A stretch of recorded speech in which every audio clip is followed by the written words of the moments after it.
Hey, this is Brian again, and I'd like to ask you to do a favor. We can't do this work without people like you, so if you can, please like, share, subscribe, tell your friends about Bring Back the Porch. Teaching is a hard job, and we demand a lot of our teachers, and we're so grateful for them. We have just the most incredible staff, and their willingness to be flexible, to respond to the needs of their students is second to none. This episode of Bring Back the Porch brought to you by Bernie Leahy, River Street Realty. Let's get you home. I've been looking forward to this episode with Dr. Reagan Weeks from the Prairie Rose School Division for some time because I've followed your career almost from when you began at River Heights. Oh, that's very kind of you. I'm excited to be here today. Thank you for having me. Well, I'm glad that you're here because one of the things that struck me as I was reading up is that you never shy away from a challenge. You jump in with both feet. Oh, well, you know what? I've always been surrounded by excellent people who have pushed and challenged me in all sorts of ways. And so I've been really lucky to work with incredible people in our region. And I've had lots of wonderful opportunities given to me because of that. You almost did not go into education, though. You were law, education. What tipped the balance? I'm surprised you know that. That's really interesting. I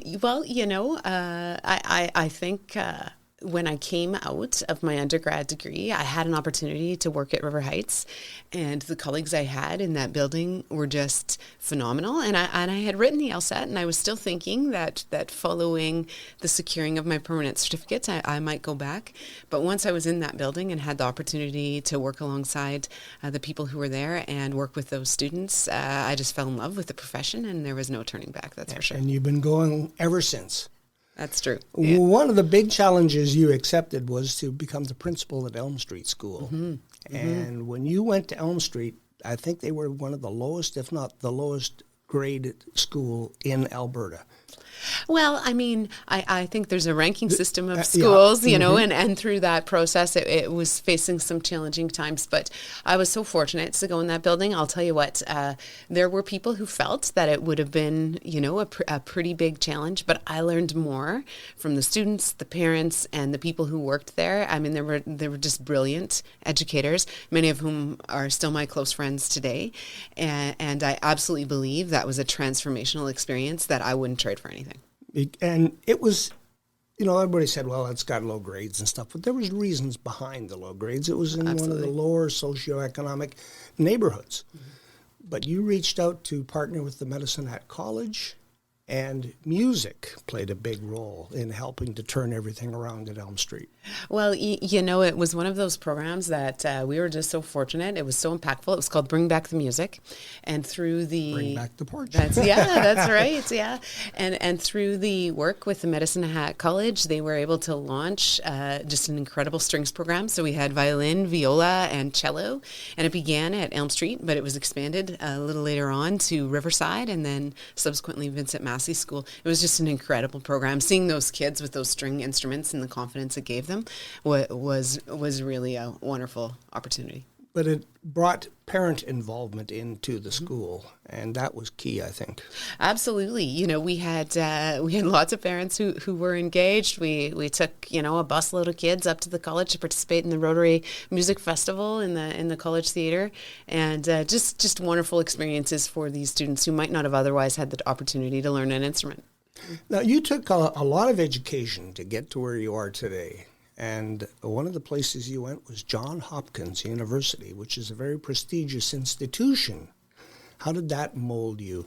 Well, you know, I'm a teacher, so I love school, and it's always been something that I've been excited to do, and it's not something that felt onerous to me. I love being in class, and at Johns Hopkins, I had some advisors and some professors who were just remarkable, and who helped influence my thinking, made sure that I read what I needed to read and understand what I needed to understand, and for sure that was an incredible opportunity opportunity. But I also had some local mentors here, and so part of the mentorship process with Johns Hopkins is to have some mentors who are close by. So I had at the time Dr. Grant Henderson, and I also had Dr. Cal Hauserman, and they both played a significant role in helping me attain that degree.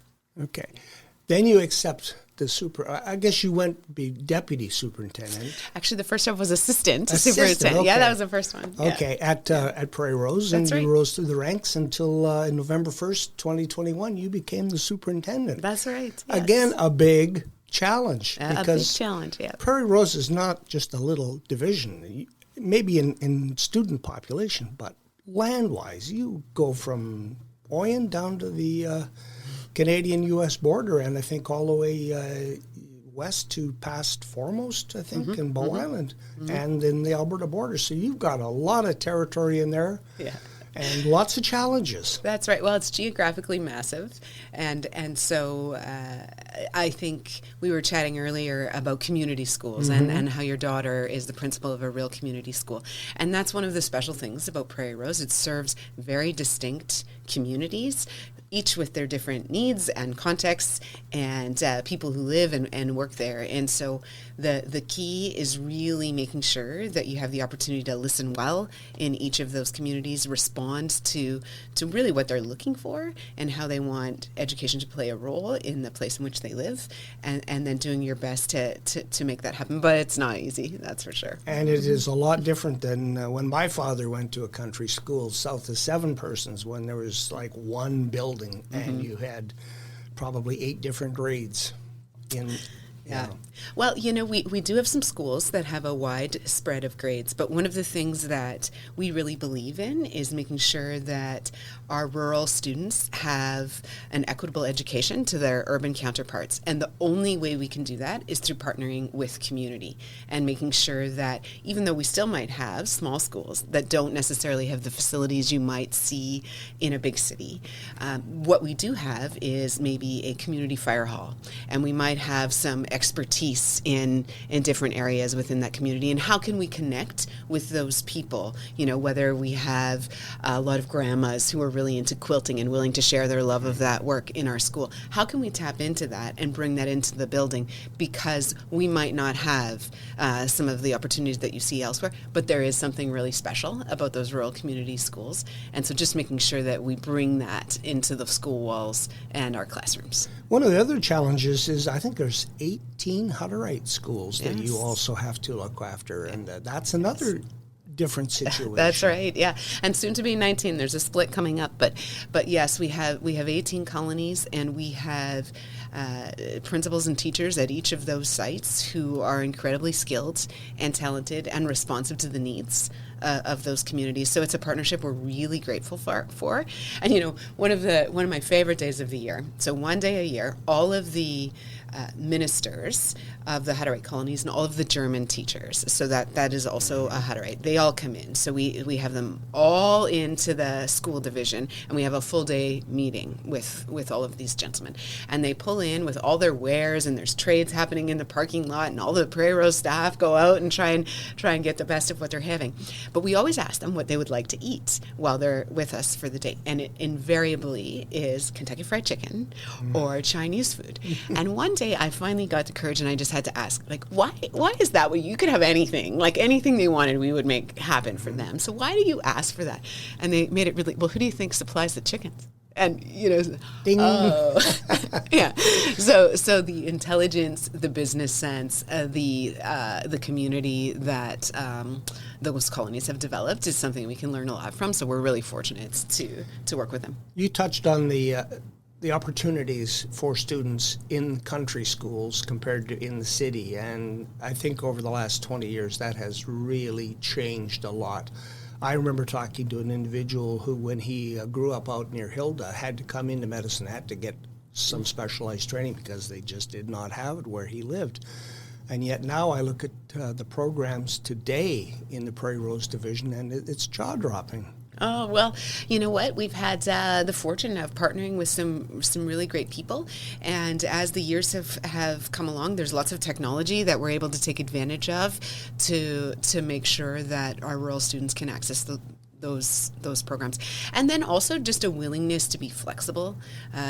Teaching is a hard job, and we demand a lot of our teachers, and we're so grateful for them. We have just the most incredible staff, and their willingness to be flexible, to respond to the needs of their students is second to none.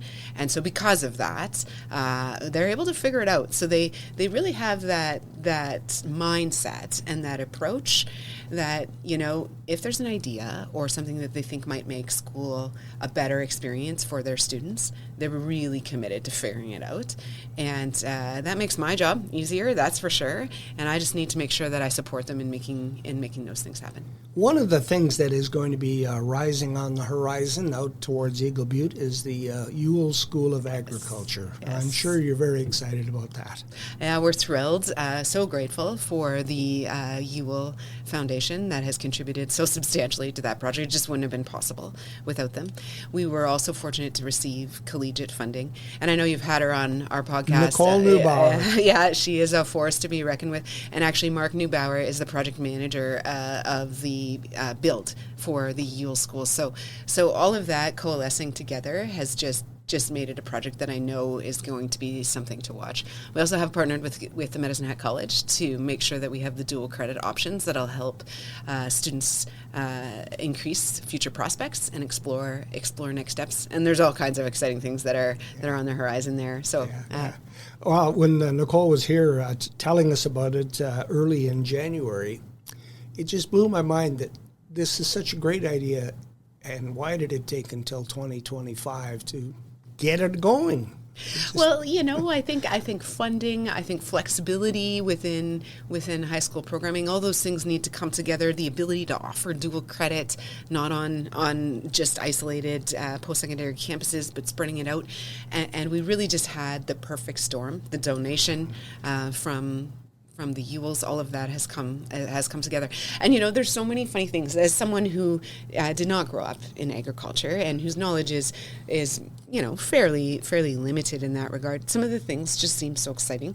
Like there'll be an area where diggers, the various equipment that's so important to make farms and ranches function properly, will be located, and students will have the opportunity to make sure they become experts in driving those areas. It's like a giant sandbox for adults. And so, what a great thing to come to school and have the opportunity to learn that. And it's not an either or.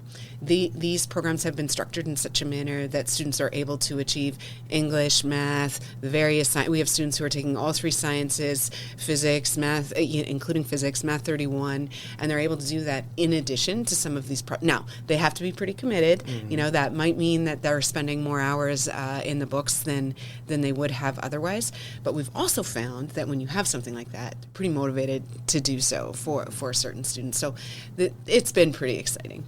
And there will be feeders. I know the Irvin School has an agriculture program. I think Senator Gershaw's school does. I'm sure there are others. There are, yes.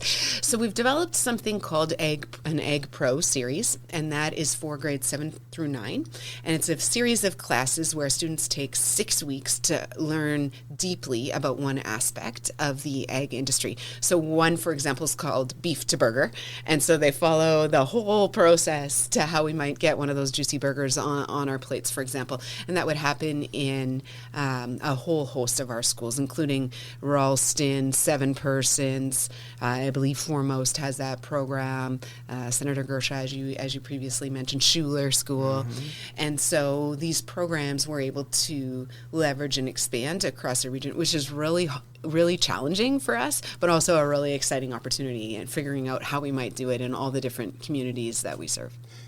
When will the Yuill School be up and running? Oh, I think you're going to be surprised how fast we have that operational, but we believe it will be ready to open its doors September 27.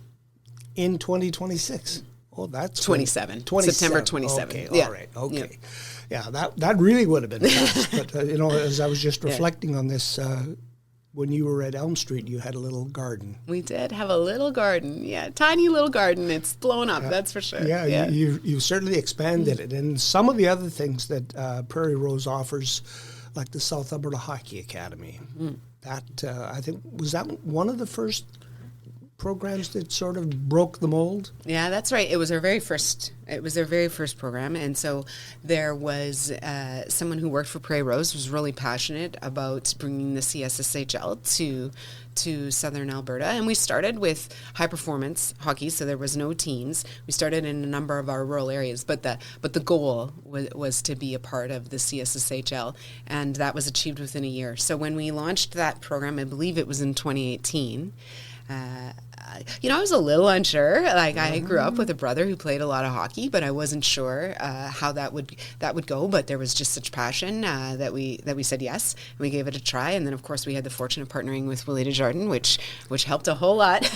It's those community partners theme here, making sure you have people who champion and who are expertise and who will work with kids to make great things happen. And so that was really fortunate. And when that came to fruition, I've told this story a few times, but I watched it pretty closely, and I was able to see the connection those kids had, the sense of camaraderie, the confidence, the leadership, the way they looked adults in the eye, and they shook their hand, and they just moved through the world a little differently than some of our other students. And we started to ask ourselves, like, what if we were able to find something that maybe wasn't targeting elite athletes that might do the same thing for a different group of kids. And sure enough, happened to golf with one of the owners of Super T Aviation and came up with the idea of the Flight Academy. And then that same employee who started the hockey academy worked with a colleague at Eagle Butte High School who was just passionate for aviation, and that was Dave Rosdeva.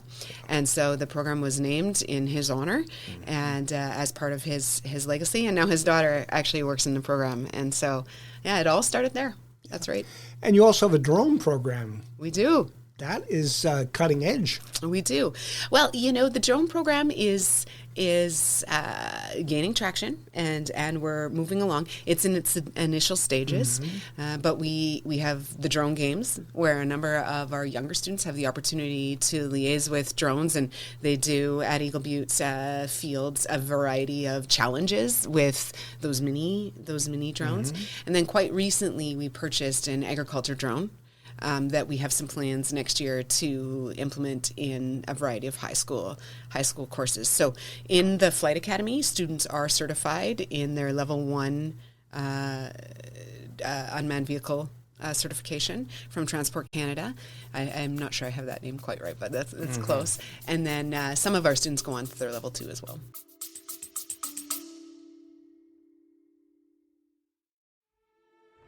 Let's pause for a moment so we can share some exciting news. We're proud to announce that our work here at Bring Back The Porch is getting noticed.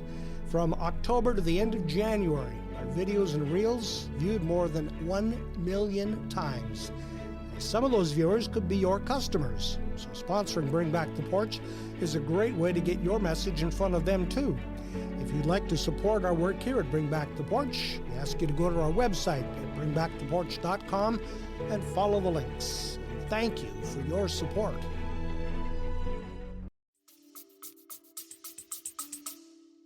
You also have baseball, the Badlands Baseball Academy. We do. That is an Oyen, and that's our oldest. Actually, that's our very oldest program, and that started long before I ever joined. And there are some real passionate baseball fans in the Oyen area, and they're the group that started it.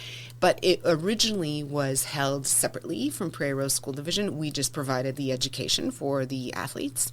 And then several years ago, we integrated it into Prairie Rose. So it is now part of our program. But that is an excellent program that's championed by the good people of Oyen. So. And rodeo is another big one out at Foremost. That's right, yes. And so again, really lucky to have some people who are passionate about that. That program started with Michelle Cowie, who has been a teacher in Foremost School and a strong athlete for some time. And then Brittany and Guy Kamistik are running that program now. In order to make that happen, there is a partnership with the Foremost Ag Society. And they have a beautiful building out in Foremost that they received some exciting provincial funding to bring to life. And so we're able to access that that facility to really enhance training. And then there's a number of coaches who work out there in the variety of rodeo disciplines who come in and work with the kids, once or twice a week. And you have a fire rescue academy, too. Yes, we do. We do have a fire and rescue academy in 2 spots. This one is one that I'm really excited about. This has been going for about 3 years now, I believe. And we have it in partnership with Cypress County and the town of Bow Island. And one of the things that's really exciting about this program is that we definitely will have some students who go on to pursue firefighting as their long-term career.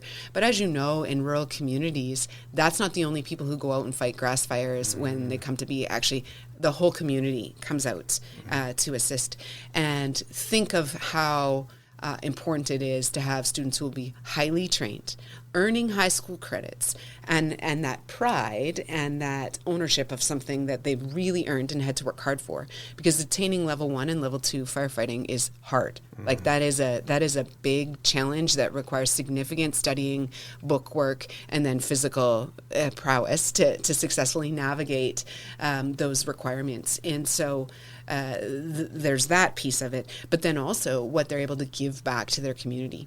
And the mentorship they have received from both volunteer and career firefighters in both of those regions has just been incredible. And I'm really, really excited about what those students receive in terms of connection, support, leadership, and the ability to just do more than they thought was possible. They get pushed pretty hard in that program. It's not easy. No. Yeah. You have another program, too. When I saw the initials, I thought, what are they, blowing things up? TNT? You know what? That's called Try New Things. Yeah. And that's for some of our youngest learners. And so that's a program that I believe was brought in when Melissa Gugulinski was the principal of I.F. Cox School in Redcliffe. And so that's a school that serves students from kindergarten, well, actually from pre-kindergarten. We have some really, really young learners there, to grade 3. And those students have an opportunity to work with community leaders in a variety of ways. They might be calling you to see if you'll come in and teach some kids broadcasting. But yeah, that program provides kids with all different sorts of skills and a chance to work with community leaders in a variety of ways.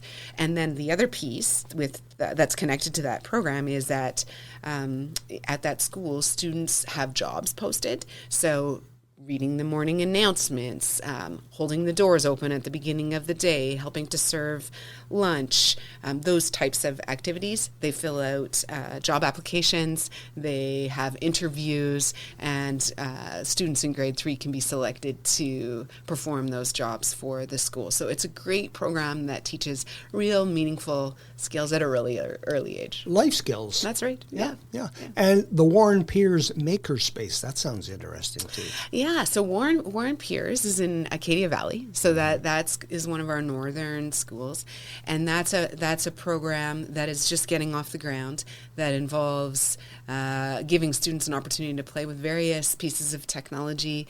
A laser cutter is on order, and they have some ideas there that might give students a chance to really play with some technology and make things happen in the classroom. That's exciting. And there again, we'll rely heavily on the volunteers and the parent communities. It's something we've been so lucky to have, is parents who are really committed to coming into the school and participating, which allows us to do programming in the school that otherwise just wouldn't be possible without parent support. Ralston School is another interesting place because It you is. have international students there, and I believe you have just recently been put on a program, an international baccalaureate.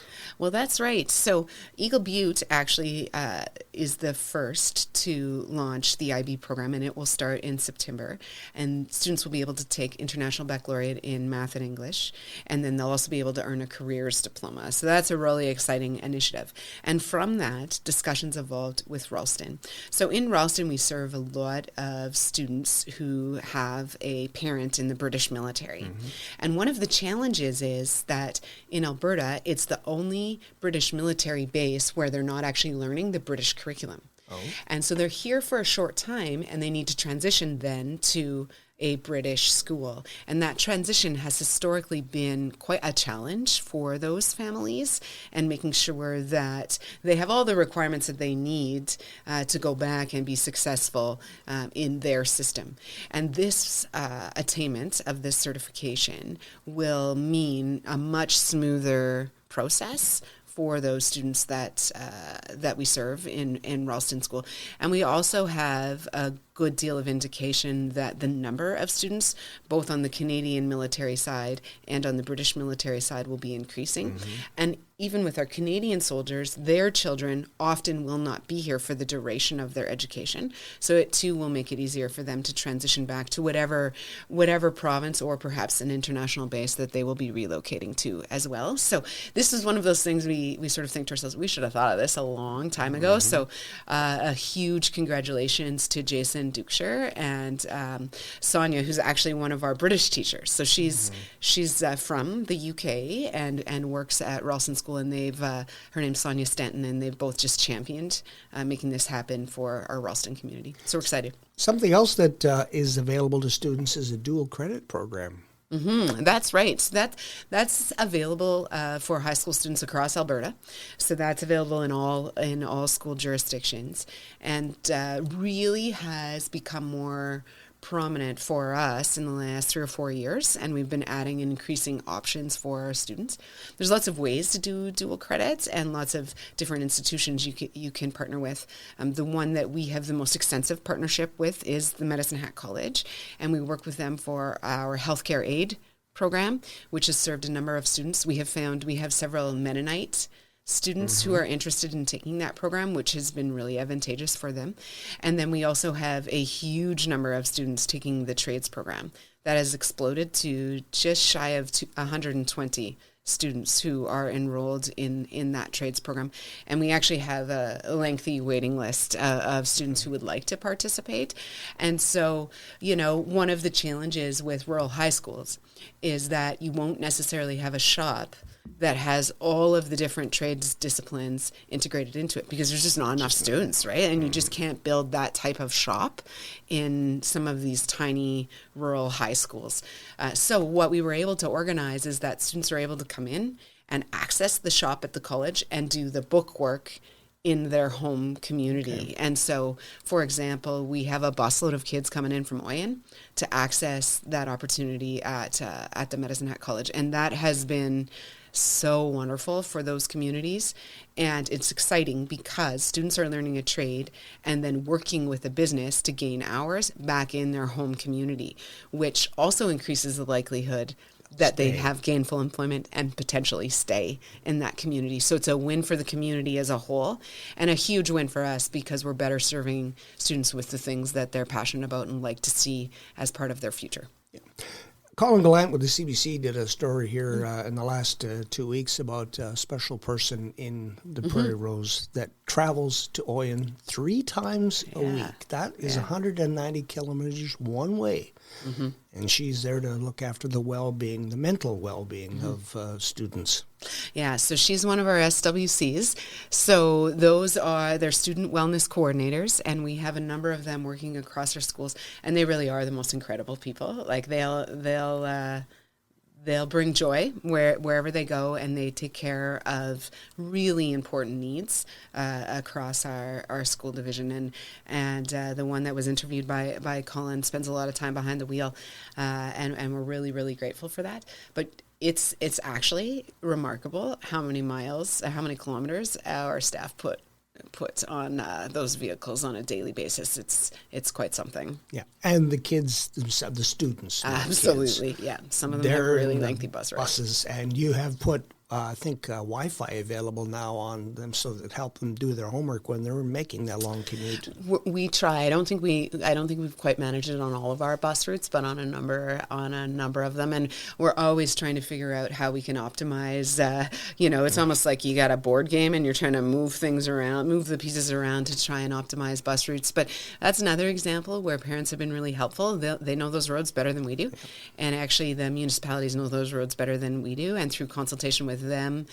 We've made some strides in optimizing how those routes are laid out, and we'll keep trying to do that because there's no question that's a challenge. Well, you've made strides in communication, because I can recall the days when the weather wasn't good in the country and the phone in the newsroom would be ringing off the hook with bus driver, bus number 42 is not running today. Can you tell everybody? Now you have it all on your website and the phone calls stopped.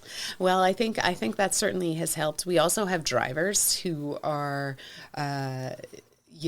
skilled at building relationships with families, and will reach out directly to those families and let them know. So in Prairie Rose, because we serve such a large geographical area, the other thing that's really important is that we distribute decision making. And so when it doesn't make sense for a bus route to run, that is a driver decision. That's not something that comes to the superintendent or that we try to make in central office in Dunmore when we're serving an area that's 2 hours away. So that is the bus driver who makes that call, and they make that decision as to whether or not it's safe, just because they're in a better position to do so. And I think that type of an approach has helped with those communications as well, because they can then communicate with families, and then they let us know, and we put it on the website what their decision is. Well, it is remarkable how Prairie Rose functions, and I think it starts from the top down. I think you have spread your energy through the entire division, and I'm glad that we had this chance to sit down and talk. Oh, that's really kind of you. Thank you for having me. It was wonderful to be here.